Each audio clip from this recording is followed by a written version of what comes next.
Subscribe कीजिए आपके अपने YouTube channel education for CBSE को और बेल आइकन को दबाइए ताकि आप अपने लेटेस्ट वीडियो सबसे पहले देख सकें। हेलो दोस्तों, आज की वीडियो में बात करना है चैप्टर नंबर 5 के बारे में। ठीक है, तो जिसका नाम है द एज ऑफ इंडस्ट्रियलाइजेशन। तो इस चैप्टर में बेसिकली बताया गया कि उस समय इंडस्ट्री कैसे डेवलप होती थी, क्या क्या उसके डिफरेंट क्राइटेरिया थे और बिजनेस के उन्होंने क्या क्या प्लान अपनाए।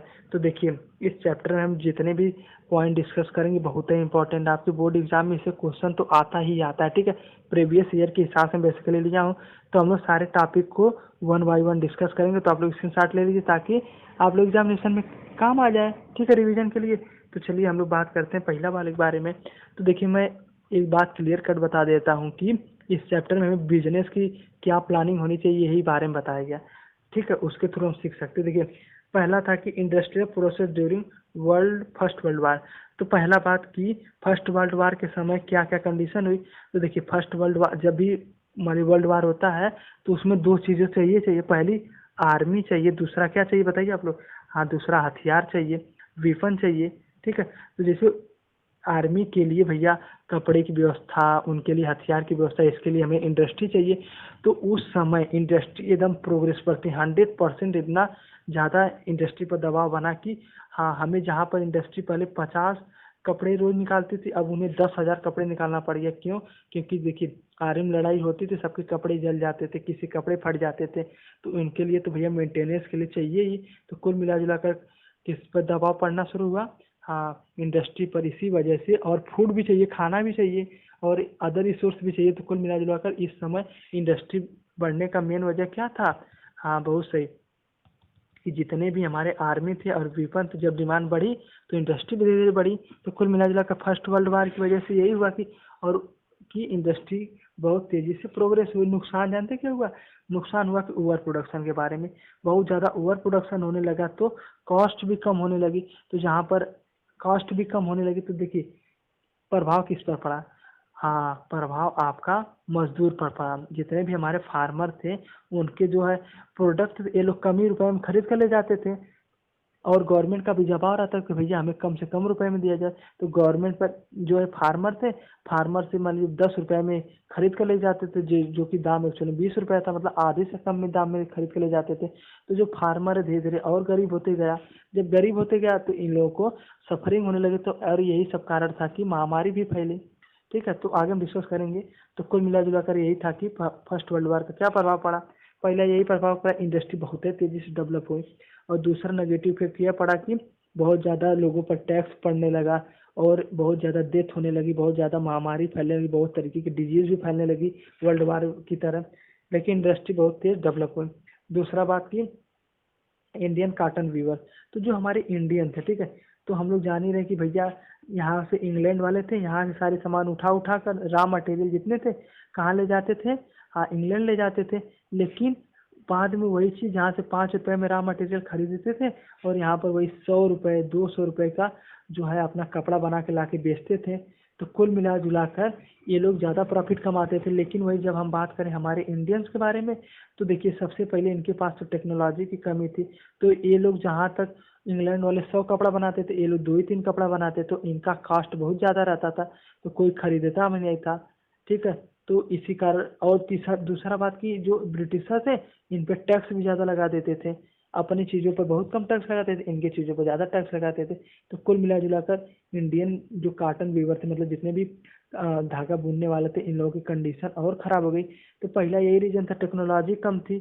और दूसरा बात कि इन लोगों पर टैक्स इम्प्लीमेंटेशन ज़्यादा था। और तीसरा बात कि इन लोगों के पास उतना नॉलेज नहीं था कि हाँ भैया ये काम ऐसे करना है, ये काम ऐसे करना है। तो कुल मिला जुला कर ये इन लोगों का मेन रीज़न था कि इन लोगों का धीरे धीरे सारा जितने भी छोटे छोटे बिजनेस है सब क्या हो गए, सब बंद होते गए। सारी फैक्ट्रियाँ भी क्या होती गई, बंद होती गई। समझ में आया?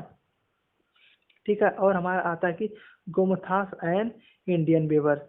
तो देखिए, जो गोमथास थे बेसिकली इन लोगों को ब्रिटिशर ने भैया एक एजेंट की तरह क्या किया था कि अपॉइंट किया था कि भैया देखिए निगरानी रखिए कि कौन कहाँ पर कितना प्रोडक्शन हो रहा है, कहाँ से कहाँ रॉ मटेरियल जा रहा है, और जो ब्रिटिश वीवर है, ये लोग कहाँ पर अपना सामान ज़्यादा बेच रहे हैं, टैक्स दे रहे हैं कि नहीं दे रहे हैं, और जो रॉ मटेरियल ब्रिटिश तक जितना चाहिए उतना पहुँचा रहे हैं कि नहीं पहुँचा रहे हैं, ठीक है, कि अपने ही सब रख रहे हैं। तो कुल मिला जुला कर ये जो गोमथास से बेसिकली सुपरवाइज का काम करते थे, कि मतलब कि सुपरवाइज करते थे कि क्या कैसे हो रहा है, ठीक है, यह सब बेसिकली हम कह सकते हैं एक सुपरवाइजर थे, ठीक है।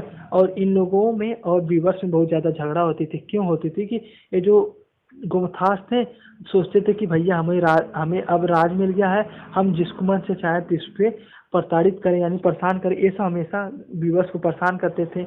और इन लोगों को हमेशा दबाव बनाते थे कि इतना टैक्स दो, इतना टैक्स दो। तो इन्हीं कारण बार बार जब ऊब जाते थे बीवर्स, तो इनसे क्या हो जाती, भिड़ंत हो जाती थी। कुल मिला जुला कर हम लोग समझ गए कि गोमथास और बीवर्स क्या थे, समझे। हाँ, बहुत आसान है।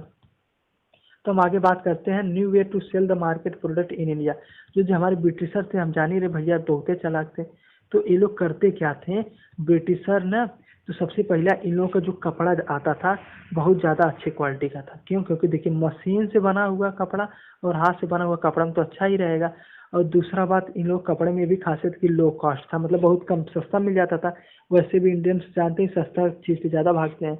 तीसरा बात की, ये लोग हमारे सेंटीमेंट को प्रभावित करते थे, जैसे कि कभी कृष्ण भगवान का फोटो छाप दिए, और कभी कोई एक्टर का फोटो छाप दिए, और कभी भगवान का फोटो छाप दिए। तो इससे होता था कि जो इंडियंस से बहुत ज़्यादा प्रभावित होते थे कि भैया हाँ ये मेरे देश का है, ठीक है। और दूसरा बात कि ये लोग अपना लोगो भी लगाते थे, मतलब अपनी चीज़ को क्या कर देते, ब्रांडेड कर देते थे, जिसके थ्रू सभी लोग समझते थे भैया हम लोग हाँ ब्रांडेड है, यानी फैशन के चक्कर में ढेर खरीदते देते थे।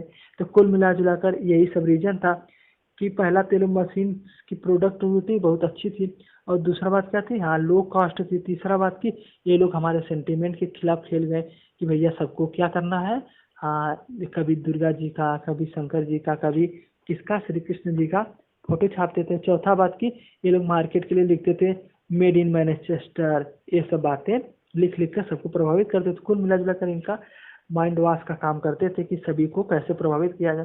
तो हम आगे बात करते हैं इंडस्ट्रियलाइजेशन इन इसमें, हाँ ब्रिटेन में। तो जो ब्रिटेन था बेसिकली, तो ब्रिटेन में हुआ क्या कि ब्रिटेन जो है सोचता था कि मैं कितने ज़्यादा देशों को अपने में मिला दूँ। तो इसी वजह से इसने कई तरीके की आर्मी डेवलप की, ठीक है। आर्मी डेवलप की तो उसके लिए क्या व्यवस्था चाहिए भैया, कपड़ा चाहिए, और हथियार चाहिए। तो इसी वजह से क्या हुआ कि इंडस्ट्री बहुत ज़्यादा तेज डेवलप हुई ब्रिटेन में। वहाँ पर तरीके तरीके के हथियार बनाने की इंडस्ट्री में, कपड़ा बनाने की इंडस्ट्री में, और इन्होंने क्या किया, नई नई टेक्नोलॉजी को भी डेवलप किया। जहाँ पर सभी देश जो थे मशीन पर फोकस नहीं करते थे, मैन मेड पर थे। तो इन्होंने भैया इतना ज़्यादा इंडस्ट्री बना दिया कि सभी जगह कपड़ा बुनने वाली मशीन, ये लोग नई नई टेक्नोलॉजी बड़ी बड़ी मशीनें लगा देते थे। तो यही सब रीजन था कि यहाँ पर तेजी से डेवलपमेंट हुआ, ठीक है, समझ में आया।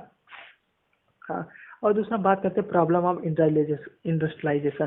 तो देखिए हम लोग तो फायदा समझ लिया कि बहुत ज़्यादा अच्छा प्रोडक्ट बनता था, बहुत जल्दी जल्दी बनता था, और हमारे फायदा भी होता था। अब हम बात करते हैं कि अच्छा भैया इसे दिक्कत क्या हुई। देखिए पहले यही दिक्कत हुई कि आज के समय, उस समय भी पॉल्यूशन होने लगा।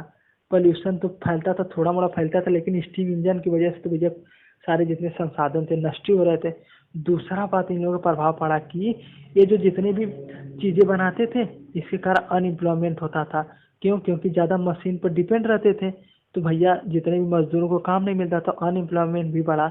यही सब रीज़न था कि क्या हुआ, हाँ वहाँ पर जब भी कोई बीमारी फैलती थी, लाज इसके पर फैलती थी। क्यों? क्योंकि वहाँ पर न तो कोई मैनेजमेंट था, सभी लोग सोचते थे कितना ज़्यादा हड़प लें। और तीसरा बात की ये जितने भी मशीनें थी, बहुत ज़्यादा मेहनत लगती थी कि भैया एक जगह से दूसरी जगह पहुँचाना। अगर इनकेस कोई भी थोड़ा सा भी खराबी हो गया तो उसके लिए बहुत ज़्यादा पैसा लगता था। तो कुल मिला जुला कर यही था कि हाँ, कि 3 प्रॉब्लम थी, पहला पॉल्यूशन, दूसरा अनएम्प्लॉयमेंट, तीसरा हाँ मशीन का मेंटेनेंस कॉस्ट तो बहुत महंगा था, और इंडिया में कोई इसे अफेक्ट नहीं कर पाता था। देखिए आगे हम बात करते हैं मैनचेस्टर एंड इंडियन स्टेटस। तो जो हमारे मैनचेस्टर थे बहुत ही चालाक थे। क्यों चालाक थे? मतलब ये ब्रिटिशर थे, मतलब बेसिकली ऐसे चालाक थे, ये सब हमारे सेंटीमेंट को प्रभावित करते। तो वही देखिए हमने आगे डिस्कस के बाद में फिर समराइज कर देता हूँ। सेंटीमेंट्स को प्रभावित करते थे कि हाँ कपड़े पर दुर्गा जी, सीता जी, और श्री कृष्ण का भी फोटो छाप देते थे, तो सभी पर्सन बहुत अट्रैक्ट हो जाते थे। और दूसरा कलर भी करते थे, पहले कलरिंग नहीं होती थी, केवल एक ही कलर था, अब ये लोग कई तरीके का कलर भी डालने लगे। तो इससे सभी लोग और अट्रैक्ट हुए कि भैया, अरे भैया इतना बढ़िया नया चीज़ आया। जैसे मार्केट में कोई नया चीज़ आता है तो आप लोग भी प्रभावित हो जाते हैं कि भैया इसे ही खरीदना है। और दूसरा बात कि यह हमेशा अपना लोगो जरूर रखते थे, कि मतलब कि हमारा लोगो है यही भैया, मेड इन मैनचेस्टर। तो सभी लोग सोचते थे भैया ब्रांडेड कपड़ा है, तो वैसे भी हम लोग देखते हैं कि मतलब कुछ ऐसे कपड़े जो ब्रांडेड होते तो हमें लगता है कि भैया जब ब्रांडेड है मतलब अच्छी क्वालिटी का होता है, प्रीमियम है। तो कुल मिला जुला कर यही दो रीजन था कि इन्होंने इंडियन मार्केट पर कब्जा कर लिया। तो जो नुकसान वही हुआ कि जितने भी इंडियन थे उन लोगों का कपड़ा तो महंगा होता था, क्यों? क्योंकि देखिए इन लोग का प्रोडक्शन बहुत कम होता था, और वैसे भी जब प्रोडक्शन कम होता है तो चीज़ें महंगी ही रहेंगी। ठीक है, लेकिन इंडियन कपड़ा जो है बहुत अच्छा था, मतलब क्वालिटी तो उसकी मेंटेन ही रहती थी।